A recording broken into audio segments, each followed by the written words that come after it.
Bonjour Gwenola. Bonjour Anissa. De quoi souhaitez-vous nous parler aujourd'hui? Alors aujourd'hui, j'ai décidé de vous parler des têtes de lit. On passe beaucoup de temps dans sa chambre et on a toujours envie de lui donner un petit peu de personnalité, sauf que des fois, on ne sait pas par où commencer. Non, effectivement, on fait le lit, voilà, on met une belle parure de lit. Exactement, on commence souvent par là, mais le point focal peut être la tête de lit. Et on peut vraiment faire des choses sympathiques sur ce point-là. Comment on peut mettre tout cela en avant? Maintenant, il y a 3 manières, on va dire, de faire une tête de lit. La première, c'est d'avoir un mur accent. Donc on prend le mur sur lequel on a posé le lit, on y met une couleur un peu punch, un peu foncée, qui va marquer et qui va être différente des 3 autres murs de la chambre. Ou alors oser les papiers peints un petit peu plus foncés, avec des motifs, les motifs jungle qu'on voit beaucoup en ce moment et qui vont venir animer la tête de lit. Ça, c'est un mur accent pour la première idée.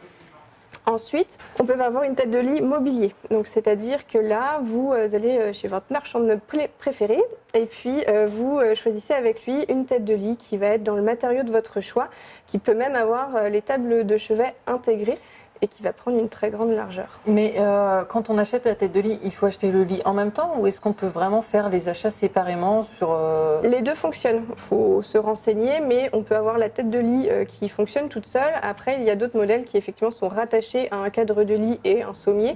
Mais une tête de lit toute seule peut tout à fait se trouver ou se faire soi-même si jamais on veut. D'accord.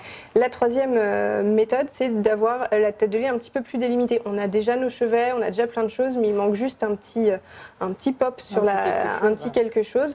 Et ben, on peut utiliser une planche de bois, on la recouvre de tissu, de papier peint, simplement de peinture, ou alors on peint simplement la moitié de son mur. Au lieu de faire le grand mur accent, comme je disais tout à l'heure, ben, la moitié du mur peut tout à fait suffire à mettre en avant le niveau pour...